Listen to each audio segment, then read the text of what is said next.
నిజ నిర్ధారణకు అంతిమ నిర్ణయం DNA టెస్ట్. ఉన్నది ఉన్నట్లుగా వాస్తవాలను శోధించి వివరించే మన DNA టీవీ, మన రాష్ట్రం, మన ఛానల్. వైఎస్ఆర్సీపీకి కార్యకర్తే నెంబర్ 1గా ఉంటాడని మాత్రం ఖచ్చితంగా చెప్తాను.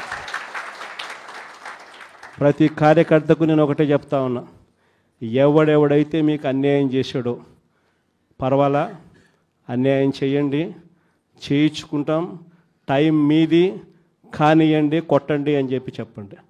ఆడు ఎవడు ఏం చేస్తా ఉన్నాడో పేరు రాసుకోండి. రెడ్ బుక్ అని నేను చెప్పను, కానీ పేరైతే రాసుకోండి. మీరు ఏ బుక్లో రాసుకున్నా పర్వాలా, పేరైతే మీరు రాసుకోండి. దాని తర్వాత మాత్రం అన్యాయం చేసినోనికి సినిమా మాత్రం మనం చూపిస్తామని చెప్తాను. ఆ మనిషి రిటైర్డ్ అయి ఉన్నా కూడా లాక్కొని వస్తా, ఆ మనిషి దేశం విడిచిపెట్టిపోయినా లాక్కొని వస్తా. ఎవరిని వదిలిపెట్టేది ఉండదు.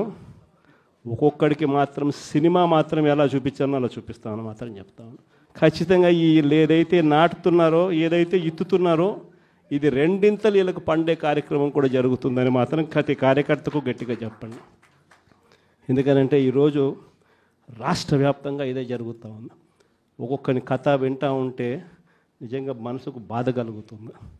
ఆ బాధ ఎలాంటి బాధ అంటే చెప్పలేం.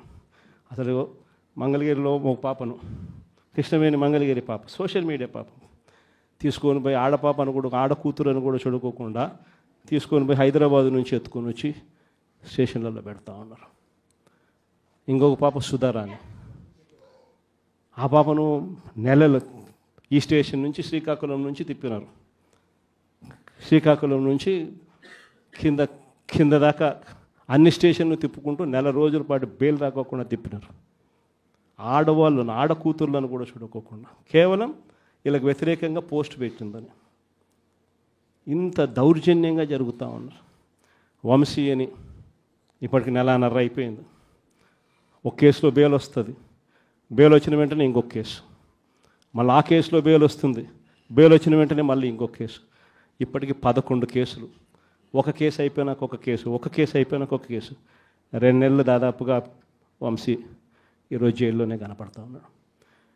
ఇంకొక దళితుడు, ఎక్స్-ఎంపీ నందిగాం సురేష్, పాపం నెలన్నర రోజులు పాపం జైల్లో పెట్టారు. బెయిల్ రాకుండా అడ్డుకుంటూ జైల్లో పెట్టారు. మళ్ళా చివరకు కోర్టుల ద్వారా ఎంతో కష్టపడితే బెయిల్ వచ్చింది. వచ్చిన తర్వాత మళ్ళా 3 నెలలు 4 నెలలు తిరగకపోతే మళ్ళీ ఈరోజు నిన్న మళ్ళా కేసు. వాళ్ళ ఇంటి దగ్గరికి ఒక వ్యక్తి వచ్చి దళితుడని కూడా చూడుకోకుండా ఆ మనిషిని ఈయనే తిడతాడు. ఎందుకు నన్ను తిడుతున్నావు అని చెప్పి ఈయన ప్రశ్నిస్తే ఈయన మీద కేసు పెట్టి జైల్లో పెడతా ఉన్న పరిస్థితి మొట్టమొదటిసారిగా ఇప్పుడు చూస్తూ ఉన్నాం. అది ఈరోజు ఇంత దారుణంగా ఈరోజు జరుగుతూ ఉంది. ఇలాంటి పాలన చూసిన తర్వాత చెప్తా ఉన్నా, ఆ బాధలో నుంచి చెప్తా ఉన్నా, ఏదైతే మీరు ఎత్తుతూ ఉన్నారో తప్పుడు సాంప్రదాయాన్ని నాటుతూ ఉన్నారు, తప్పుడు సాంప్రదాయాన్ని మీరు చాటుతూ ఉన్నారు. ఈ సాంప్రదాయం ఒక వృక్షం అవుతుంది. మీరు ఏదైతే ఇచ్చారో అది 2 ఇంతలు వెనక్కి తిరిగి మిమ్మల్ని తన్నే పరిస్థితిలోకి ఈ వ్యవస్థ తయారవుతుంది. ఇలాంటి పరిస్థితుల మధ్య ఈరోజు మనం అంతా కూడా ఏకమై ఒకటి చెప్తా ఉన్నాం, రాబోయే రోజుల్లో గట్టిగా పోరాటం చేద్దాం. సంవత్సరం అయిపోయింది కళ్ళు మూసుకొని కళ్ళు తెరిచేసరికి. ఇక కళ్ళు మూసుకొని కళ్ళు తెరిచేసరికి మరో 3 సంవత్సరాలు కూడా అయిపోతే దాని తర్వాత మాత్రం వచ్చేది మన ప్రభుత్వమే. మంచి రోజులు ఖచ్చితంగా మనకే వస్తాయి. ఒక చీకటి అయిపోయిన తర్వాత ఒక పగలు రాక తప్పదు అన్నది ప్రతి ఒక్కరూ గుర్తుపెట్టుకోమని ఈ సందర్భంగా కోరుతాను. ప్రతి అడుగులోనూ కూడా సంవత్సరం అయిపోయింది కాబట్టి ఇక రాబోయే రోజుల్లో ఇంకా ఉధృతంగా కూడా ఉద్యమాలు చేయాల్సిన పరిస్థితుల మధ్య మన పార్టీ ప్రయాణం సాగుతుంది. ఈ లోపల మనం గ్రామ స్థాయి దాకా కూడా మనం వెళ్ళిపోయి గ్రామ కమిటీస్ ఫామ్ చేసుకోవడం దగ్గర నుంచి మొదలెట్టి బూత్ కమిటీస్ ఫామ్ చేయడం దగ్గర వరకు కూడా పూర్తిగా మనం చేసుకోవాల్సిన కార్యక్రమాలు, ఏర్పాట్లు అన్నీ కూడా వ్యవస్థీకరణగా మనం చేసుకునే కార్యక్రమం మనం చేసుకుందాం.